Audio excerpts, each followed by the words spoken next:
જય હિન્દ સાથીઓ, કેમ છો? સ્વાગત છે આપ સર્વનું અમારા આ યુટ્યુબ પ્લેટફોર્મ પર. આપણે ધોરણ 9 ની પ્રથમ સત્રની પરીક્ષાઓ નજીક આવી રહી છે અને આપણે ઇમ્પોર્ટન્ટ ક્વેશ્ચન્સ જે છે એ સોલ્વ કરી રહ્યા છીએ, જેમાં વિકલ્પ, ખાલી જગ્યા અને ખરા ખોટા આટલી વસ્તુ આપણે સોલ્વ કરી છે. આજે વિભાગ એ માટેના એક શબ્દમાં અથવા તો વાક્યમાં જવાબ અને જોડકા એની આપણે ચર્ચા કરવાના છીએ.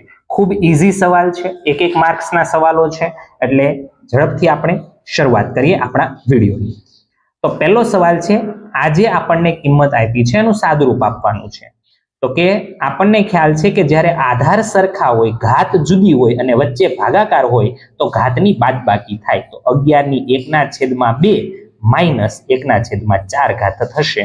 અને આનું આપણે સાદુરૂપ આપીએ તો હવે સાદુરૂપ કઈ રીતે આપી શકાય? તો 4 એકુ 4 માઇનસ 2 એકુ 2 4 દુ 8.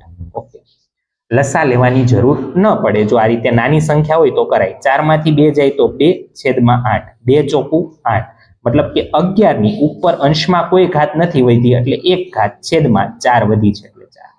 તો આ આપણો જવાબ થયો 11/1/4 ઘાત. બીજો સવાલ છે, વ્યાખ્યા આપવાની છે ચોરસની. શેની વ્યાખ્યા આપવાની છે? ચોરસની. ચોરસ એટલે શું? તો કે એવો બહુકોણ કે જેની બધી બાજુના માપ સમાન છે અને બધા ખૂણા કાટખૂણા છે. એવો બહુકોણ કે જેની બધી બાજુ સમાન હોય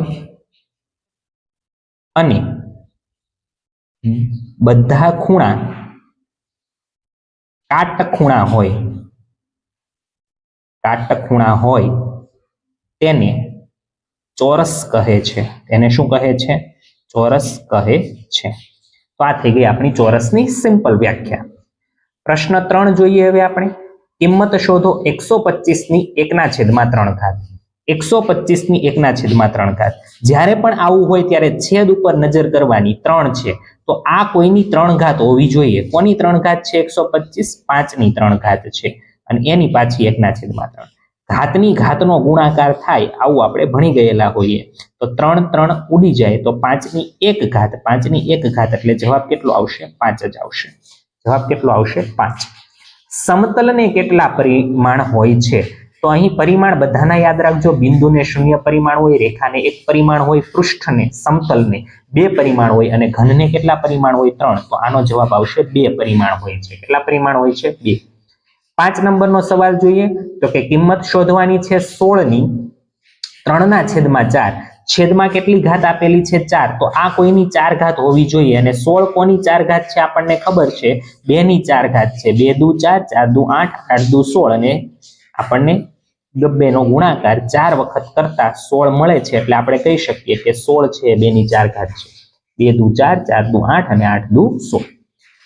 ઘાતની ઘાતનો ગુણાકાર 4 ગુણ્યા 3/4. 4 4 કેન્સલ એટલે 2 ની 3 ઘાત આવ્યું. 2 ની 3 ઘાત એટલે 2 દુ 4 દુ અને 8. આપણો જવાબ કેટલો આવી ગયો? 8. ત્યાર પછીનો સવાલ, વર્તુળની ત્રિજ્યા. બહુ સિમ્પલ વ્યાખ્યા છે. નાના ધોરણોમાં પણ આપણે ભણી ગયેલા છીએ આ વ્યાખ્યાને. વર્તુળની ત્રિજ્યા, વર્તુળના કેન્દ્રથી વર્તુળની જે સીમા છે એટલે કે વર્તુળનો પરિધ છે ત્યાં સુધીના અંતરને આપણે વર્તુળની ત્રિજ્યા કહીએ છીએ. વર્તુળના કેન્દ્રથી તેના પરિઘ અથવા તો તેની ધાર સુધીના અંતરને વર્તુળની ત્રિજ્યા કહે છે.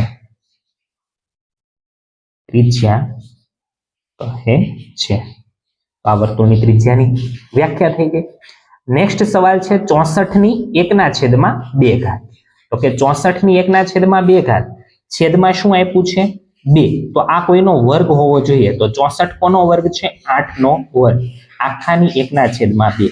ઘાતની ઘાતનો ગુણાકાર કરવાનો છે. 2 2 કેન્સલ થયા. 8 ની 1 ઘાત. 8 ની 1 ઘાત એટલે જવાબ કેટલો આવશે? 8. નેક્સ્ટ, લંબ રેખાઓ. જે બે રેખાઓ એકબીજાને 90 અંશના ખૂણે છેદે છે એવી રેખાઓને કેવી રેખાઓ કહે છે? લંબ રેખાઓ. જે બે રેખાઓ એકબીજાને કાટખૂણે અથવા તો 90 અંશના ખૂણે છેદે છે છેદે છે તેવી રેખાઓને લંબ રેખાઓ કહે છે. એવી રેખાને કેવી રેખાઓ કહે છે? લંબ રેખાઓ કહે છે. ઓકે, નેક્સ્ટ સવાલ જોઈએ તો એ સવાલ છે 32/1/5. તો છેદમાં 5 આપ્યા છે, મતલબ આ કોઈની 5 ઘાત હોવી જોઈએ. 2/4 ઘાત હમણાં આપણે કરી રહ્યા, 16 થતી હતી, તો 16 દુ 32 થાય, એટલે 2/5 ઘાત છે. 32 એ કોની 5 ઘાત છે? 2ની. આખાની પાછી 1/5. ઘાતની ઘાતનો ગુણાકાર કરીશું. ઘાતની ઘાતનો ગુણાકાર કરતા 5 5 કેન્સલ, એટલે 2/1 ઘાત, અને 2/1 ઘાત એટલે જવાબ કેટલો આવશે? 2. સમાંતર રેખાઓ, લંબ રેખા એટલે એકબીજાને 90 અંશના ખૂણે છેદે. સમાંતર રેખા એકબીજાને ક્યારેય છેદતી નથી. જે બે રેખા પાછી એક જ સમતલમાં હોવી જોઈએ, એક જ સમતલમાં આવેલી બે રેખાઓ એકબીજાને એક પણ બિંદુમાં ન છેદે, તો તે બે રેખાને સમાંતર રેખાઓ કહે છે.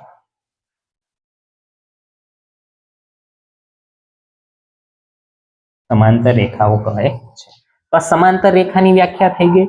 ત્યાર પછી હવે આપણે જોવું છે મિત્રો જોડકાઓ, કે બિંદુને કેટલા પરિમાણ હોય? તો બિંદુને એક પણ પરિમાણ ન હોય, એટલે પહેલાનો જવાબ આવશે 0.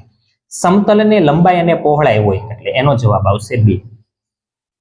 ઘનની સીમા, ઘન એટલે આપણો રૂમ વિચારવાનો છે ને, રૂમની સીમા એટલે દિવાલો, દિવાલો એટલે એને શું કહેવાશે? પૃષ્ઠ કહેવાશે. શું કહેવાશે? પૃષ્ઠ. પૃષ્ઠની ધાર એટલે કે લંબચોરસ કે ચોરસ કે આ બધા પૃષ્ઠ છે, એની ધાર, તો એની ધાર શું હોય છે? રેખા. થેલ્સનો શિષ્ય, તમને એક લેક્ચરમાં આપણે સમજાવ્યું હતું, ગુરુ કરતા શિષ્ય ચડિયાતો. તો થેલ્સનો શિષ્ય એનું નામ છે પાયથાગોરસ, અને થેલ્સનું વતન પૂછાય તો થેલ્સનું વતન છે ગ્રીસ. કયું છે? ગ્રીસ. વર્તુળના કેન્દ્રથી પરિધ સુધીનું અંતર, વર્તુળના કેન્દ્રથી પરિધ સુધીનું અંતર, હમણાં જ આપણે વ્યાખ્યા લખી રહ્યા ત્રિજ્યાની, એને શું કહેવાય છે? ત્રિજ્યા. જેને માત્ર લંબાઈ છે તે, તેને શું કહેવાય? રેખા. રેખા એ પહોળાઈ વગરની લંબાઈ છે, આવું આપણે એની વ્યાખ્યા લખી શકીએ. રેખાના પરિમાણ, રેખાને કેટલા પરિમાણ હોય? માત્ર લંબાઈ હોય એટલે રેખાને કેટલા પરિમાણ હોય? 1.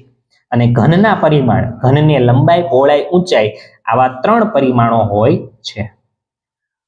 તો અહીં મિત્રો આપણા સેક્શન એ માટેના IMP સવાલો તમામ પૂર્ણ થાય છે. નેક્સ્ટ સેશનમાં આપણે સેક્શન બી તરફ પ્રયાણ કરીશું. જય હિન્દ, જય ભારત, જય જય ગરવી ગુજરાત.